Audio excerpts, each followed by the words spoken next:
right, here we go. It's the Association Post Game presented by Caesars Sportsbook. Riding shotgun with Robert Horry, Darren Collison. I am Steven Nelson. Just wrapped up Game 3 down in San Antonio, and it's the defending champs taking a 2-1 series lead. Once again, the OKC bench factoring in, overcoming a ridiculously red-hot start from San Antonio. But initial takeaways from the game. Just give me a quick thought before we dive into the highlight. You just talked about the bench. I thought the inability to get Wemby the ball was a key for me. 50-plus bench points in the last 3 games in the Western Conference Finals. Can't beat that. All right, in case you missed any of the highlights of the action, we got you covered right now here on the post-game show. Let's get right into it. Going down to San Antonio, tied 1 game apiece. The Jackals were out in full force. Shai Gilgeous-Alexander, Victor Wembanyama, ready to face off once again.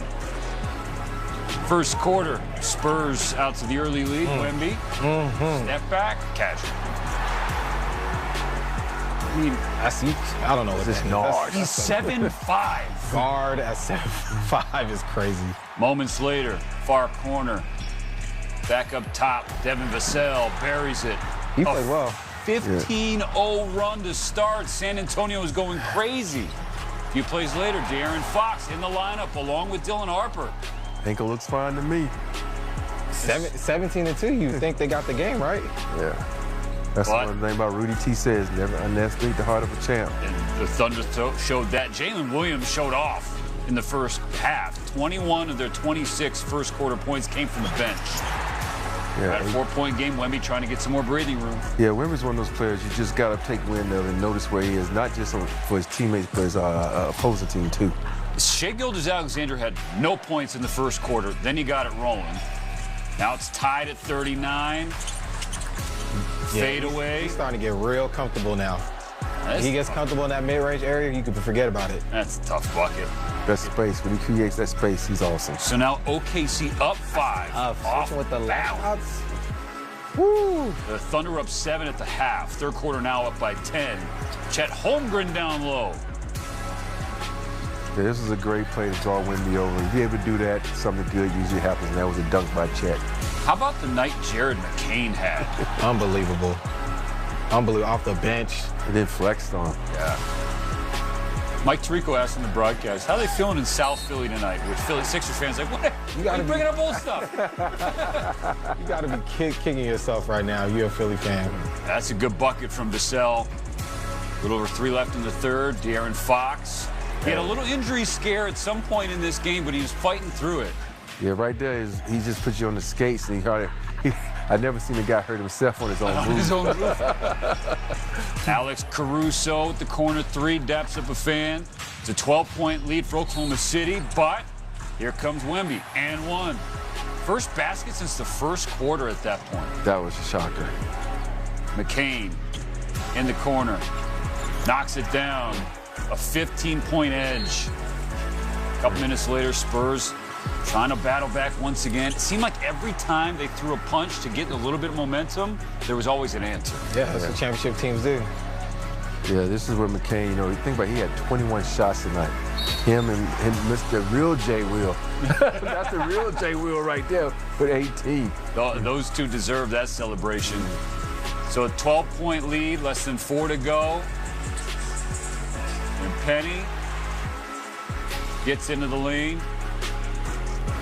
So after this timeout, though, then it was the scales going back toward OKC. Wemby went down hard, but he got back up. Then the Thunder pulled away again. 120-105. Benches got emptied, and there's the exclamation point. Wemby trying to keep the home crowd hyped as they get ready for Game 4, but now trailing 2-1 in the series. The Thunder win it by a final of 123-108. 26 points and 12 assists for SGA. Wemby had 26, 4, and 3, but it did not have the level of impact we've come to expect from Wembanyama. Yeah, I think when we saw Game 1, we like, he's coming out party. But now he's kind of looking a little fatigued. And also, let's give credit to OKC by figuring him out. Jared McCain, though, 24 points, playoff career high for him. Another playoff career high for Jalen Williams, who had 18 points. Here is Jared McCain after the win. Jared, what allowed you all to find Best player, so to speak, right? It could be Chet, it could be A.J. Mitchell. A.J. Mitchell arguably was their best player in the last series. He went down with an injury. So now you're getting bench production points to make up the difference for those two players. You can't beat that. You know, some of these teams that win multiple championships, the key to their success, and Rob will tell you, is depth. You know, you can rely on star power all you want, but once you have depth and you're getting 50-plus points in the bench as bench points, that's hard to beat. I think if you would have told a fan of either team, honestly, before Game 3, hey, San Antonio is getting both De'Aaron Fox back, Harper's going to play, J-Dub is not, and A.J. Mitchell has 2 points. I think Spurs fans are like, perking up, 2-1 series lead. That sounds kind of nice. But that's not how it played out because they're legitimately 10 deep. Legitimately. They are, but it's their continuity in their offense. If you watch the way Thunder execute offensively, they're very methodical. They slow down, they screen for one another, and they move the ball, and they take their time. Where San Antonio, yeah, they may have the quickness, athleticism, but it just seemed like they were rushing shots a little bit, right? And Thunder got what they want offensively. I think San Antonio was rushing the shot a little bit more in the half-court set, and that was the difference. Yeah, I think when you watch OKC, they love the probe. They will probe and they'll come out and they'll reset the offense. And San Antonio started a team like, okay, this is our option. We're going to go downhill. We're going to try to make something happen. If this doesn't work, we're just going to throw it up for Wemby for the lob or something. But the thing is, Wemby wasn't there tonight. Wemby was outside shooting threes, or Wemby was something going on with him because they didn't look for him for a long time. And we've always had the philosophy. I think I've played with 3 great big men. Oh, no, you better not. Every time down the floor, they're going to either touch the ball or be something involved. So you got to do something. Let's hear Mitch Johnson's head coach of the Spurs, his initial thoughts after the Game 3 loss. He's at the podium. Mitch, game efforts by De'Aaron and Dillon, but how much were they hampered by those injuries? And De'Aaron now, how is he? I haven't asked how they're doing. I'm sure they're beat up. They're giving us everything they got, so it's commendable, you know, just the fight that they have, and it's that time of the year where guys are playing with more than bumps and bruises, so just tip the cap and ask as much as they can give. No, Dillon's injury, of course, played into this, but the bench disparity, what's holding the bench back, particularly Keldon?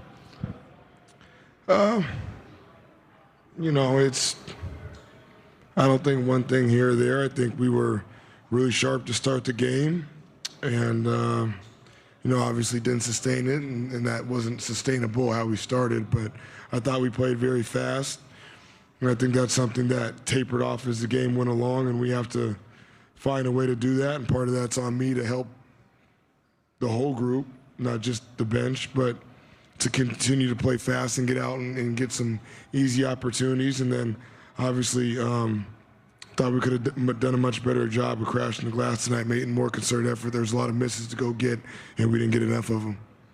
Coach Victor said last game that what you guys are getting from Shai or seeing from him isn't much different than just what you know he's capable of doing. You know, I think he had a huge disparity in free throws between first and second half. Was it just him finding a rhythm? Was it something that changed on the defensive side for you guys? You're asking about Shai's free throws? Yeah. Yeah, I think probably half of them were from undisciplined. First off the floor, he got us out of position and took advantage of it. So I'll have to go back and look. I can't remember all how he got all 12 free throws, but I know a few of them were pretty good defense, it felt like, up until that point. And it's tough because he gets to spots and he makes tough shots, but you got to keep fighting that urge to try to do more and stay with it. And, you know, you look at it, he's 6 for 17, which means whether he missed some shots or we made him tough, or a little combination of both. But those 12 free throws helped out a lot, and I can remember at least a few on my head right now that were undisciplined on our end. Coach, the shooting under 32% from 3 appear to be some good looks in there, though. How much of that do you think is just ebbs and flows of sometimes the shots just don't fall, and sometimes, or how much of that is what they were doing defensively as well? Yeah, both. They did some great things defensively. Thought we got some good looks and didn't make them. Thought there were times tonight we were chasing the game a little bit. We weren't working the game and trying to settle in, especially when there was a lot of time left, even in the third quarter, in the end of the second quarter. And I thought we didn't just work the game enough in terms of just staying with it and trying to continue to get stops and then get good looks offensively and good possessions.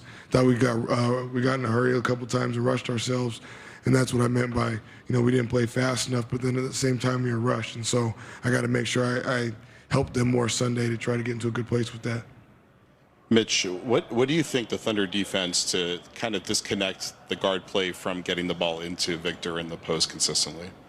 Well, they have multiple bodies in the paint all the time, so even if you put Victor or try to drive the ball with an advantage, you're going to see multiple bodies, so you got to be able to make the early pass, and sometimes you got to be okay with the second drive or the third drive or the second change of the sides to continue to work the possession and get a shot, because they do a really good job. And then as you get that shot, you got to step up and take it, because you're probably not going to get another good one. So it's a delicate balance that we got a little indecisive and in between tonight on both ends. Coach, Victor played 39 minutes today. I think he almost didn't come out of the floor in the second half. Can you talk about the challenge of the minutes without him and what's difficult maybe for the team? I think he's +4, so minus 20 without him on the floor. Yeah, obviously, we're better with him on the floor, and we got to